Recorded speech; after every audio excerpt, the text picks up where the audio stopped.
Après l'édition du Canex Week-end de Durban en Afrique du Sud, la Côte d'Ivoire a accueilli la deuxième édition de ce programme culturel du 25 au 27 novembre 2022 à Abidjan.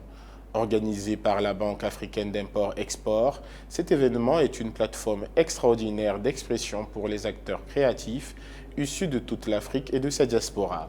Invité de cette édition de décryptage, Jean-Hassen Yerima, responsable des relations clients Afreximbank, dresse le bilan de cette deuxième édition du Canex. Jean-Hassen Yerima, bienvenue sur Africa 24.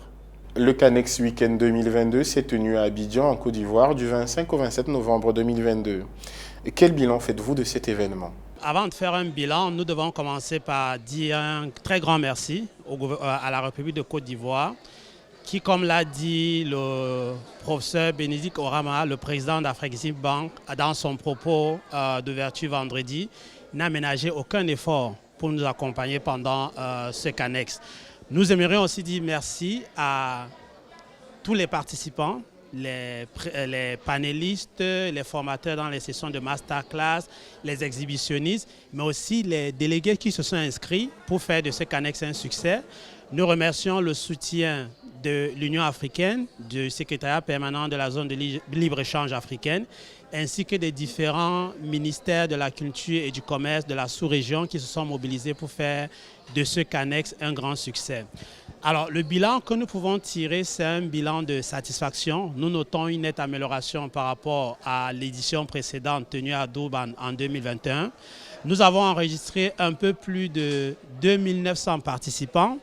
Nous avons eu des masterclass, nous avons eu des sessions de conversation autour du feu où des géants dans divers domaines de la culture, de la musique, de la littérature africaine, pour ne citer que cela, ont partagé leur expérience avec le public.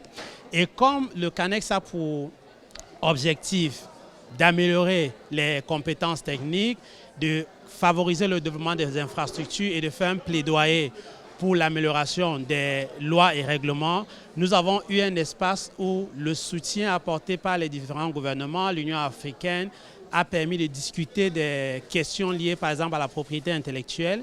Et point important, c'était un lieu de rassemblement entre les investisseurs et les acteurs de l'industrie créative et culturelle.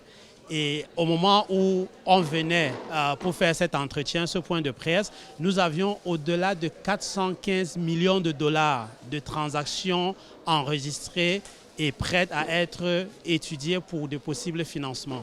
Et quelles leçons pouvons-nous tirer de cette édition du Canex? Alors, l'une des leçons à tirer, ce n'est pas une leçon, mais ce qu'on a noté, par exemple, c'est une très grande affluence. Il faut dire que le Canex de cette année se tient en prélude à la foire intra-africaine qui aura lieu à Abidjan l'année prochaine, du 21 au 27 novembre 2023. L'affluence que nous avons eue lors de ce Canex nous a obligés à arrêter les inscriptions le vendredi matin, alors qu'il y a des gens qui souhaitent encore s'inscrire. Donc la leçon que nous tirons, c'est que pour l'édition 2023 de la foire intra-africaine, qui est un plus gros événement, il faudra prévoir beaucoup plus de capacités d'accueil. Selon l'UNESCO, le thème industrie créative fait référence à des industries qui touchent à la fois la création, la production et la commercialisation des contenus créatifs de nature culturelle et immatérielle. Quels sont selon vous les enjeux de ces industries créatives pour l'Afrique? Alors, il faut dire que l'Afrique regorge d'un talent, déjà au niveau de sa population qui est très jeune, un très fort pourcentage de la population africaine est très jeune. Il y a encore des pans entiers de l'industrie culturelle africaine et créative africaine qui ne sont pas explorés. Donc l'enjeu, c'est celui d'une réelle contribution à l'économie, à la diversification des sources de revenus pour les États. La contribution de l'Afrique aujourd'hui aux industries créatives dans les échanges globaux représente moins d'1%. Et la plateforme qu'Afreximbank crée permet de porter cette contribution, a pour objectif de porter cette contribution-là à autour de 3%. Il faut noter qu'il y a eu des points saillants lors de ce Canex.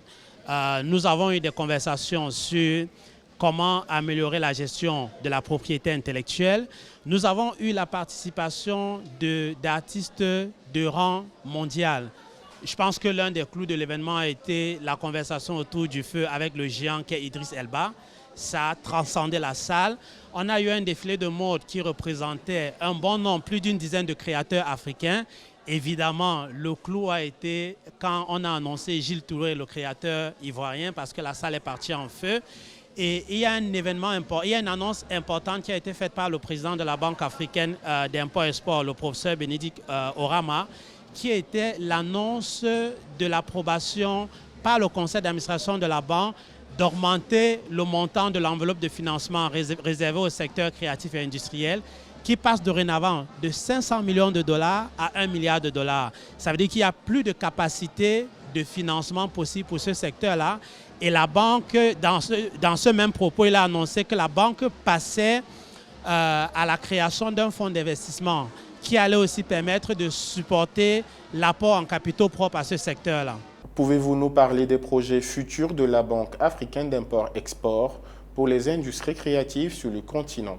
Les projets à venir, comme vous avez pu l'entendre lors de l'exposé du professeur Bénédicte Orama vendredi, c'est déjà la finalisation de la mise en place du fonds d'investissement, comme on a dit. C'est transformer le Canexpo en fait une filiale de la Banque africaine, une filiale à bonne et due forme de la Banque africaine, mais c'est aussi travailler à la mise en place d'une plateforme digitale pour supporter les échanges des industries créatives et culturelles. Et cette plateforme digitale va venir s'ajouter aux autres plateformes digitales que la Banque africaine d'import-export a déjà développées.